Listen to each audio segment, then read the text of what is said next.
which looks like this.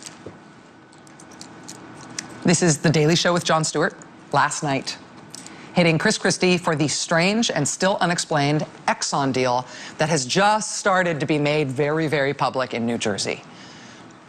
Here's Governor Christie on Tuesday this week at one of his famous town halls in New Jersey. At his town hall, getting grilled by local residents about this strange and still unexplained Exxon deal that's just become public.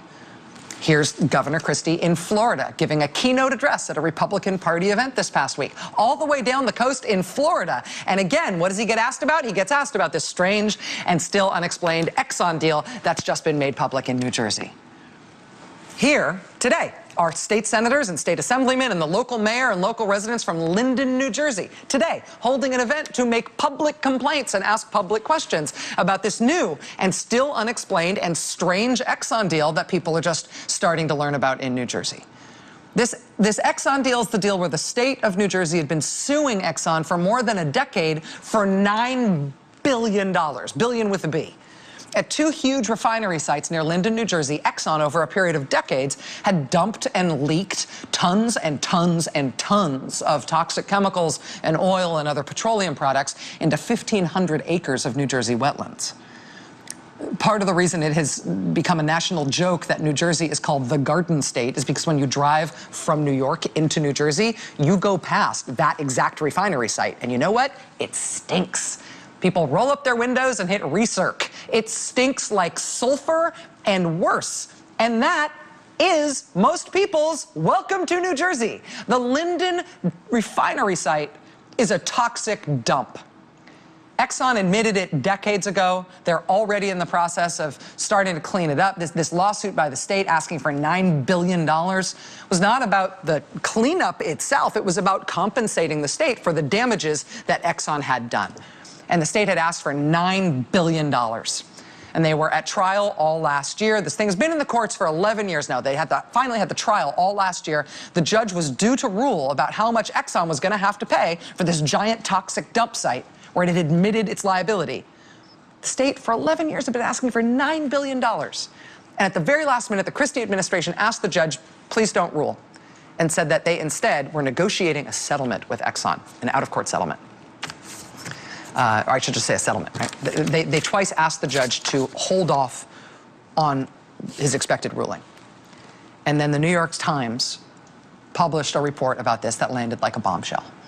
The state might have been asking for $9 billion, but apparently the settlement was for $250 million. A quarter of $1 billion. That's a 97% discount for Exxon compared to what the state had previously demanded.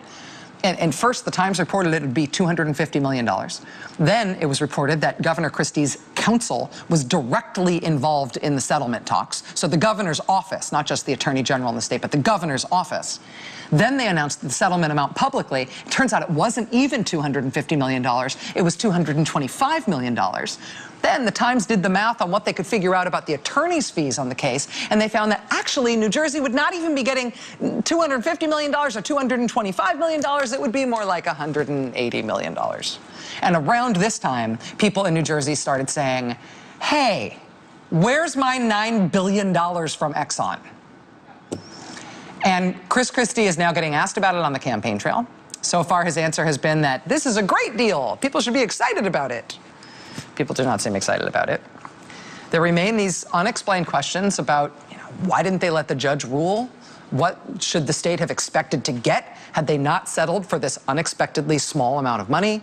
Why did Chris Christie's office directly intervene in what was otherwise being worked on by the Attorney General's office? After 11 years, the Attorney General's office gets this encroachment from the governor's office at the very last minute, and all of a sudden there's a settlement? What's up with that? I mean, there's all these simple, easy to understand, totally open questions about this Exxon deal. And questions that go unanswered are questions that keep getting asked, particularly when somebody's trying to run for president. And we now know what became clear this week, what became clear today specifically, is that this thing is not going away anytime soon. This is going to go on for a while.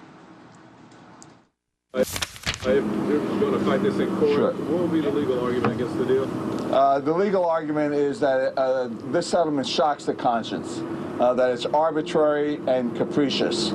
and the procedure is there will be a public comment period beginning on April 9th.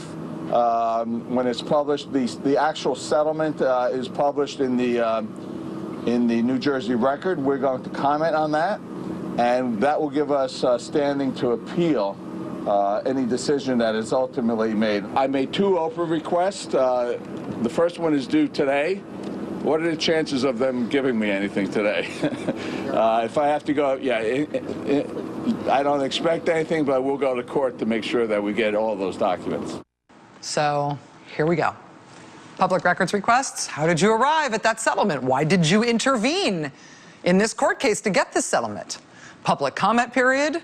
You know, what do you, the New Jersey public, think about this settlement? People participating in the public comment period just so they can get standing, just so they can sue at the end of the public comment period when the judge decides whether or not this Exxon deal is bogus or whether or not he's going to okay it. If he okays it, all these people, they've got standing, they file lawsuits against Chris Christie and this Exxon deal to force them to explain how this happened. What happened to New Jersey's $9 billion? What did Exxon do to get this kind of a 97% off deal when it comes to their stinking sulfuric hellgate that welcomes travelers to the Garden State?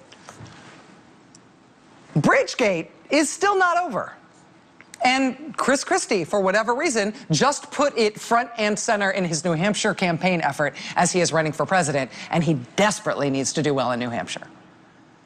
The Exxon thing is getting bigger and not smaller. It's already a national news story. It is guaranteed now to stretch on for months unless someone somehow comes up with answers to these big, obvious, easy-to-ask questions that Chris Christie is not only getting asked about in New Jersey, he's already getting asked about it all over the country.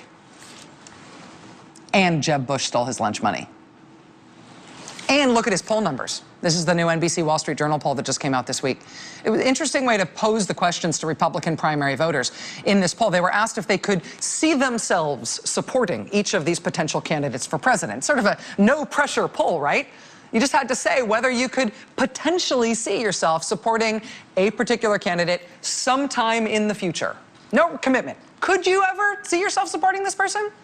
57% of Republican primary voters nationwide said at no time in the future could they even imagine themselves ever supporting Chris Christie for president. 57%. All of these other potential candidates scored higher than him. The only potential candidate who Republican voters said they dislike more than Chris Christie is Arnold Day Umptre. That guy. Seriously, that's the territory that Chris Christie is in. The Beltway press is, I think, sometimes a little slow to adjust on these things because of what the Beltway conversation is about, which is about donors and money and lobbyists, right? Even beyond that, those poll numbers are shockingly low numbers for somebody who is still sometimes considered and still sometimes described as a tier 1 candidate, right? As a potential frontrunner.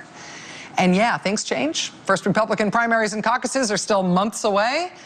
But this week, Democratic voters freaked out loud about Hillary Clinton, and the Republican field very quietly rid itself of New Jersey Governor Chris Christie as a national contender. I mean, everybody's expected to have a little baggage, but with what he has taken on just as of this week, he looks sunk. He's done.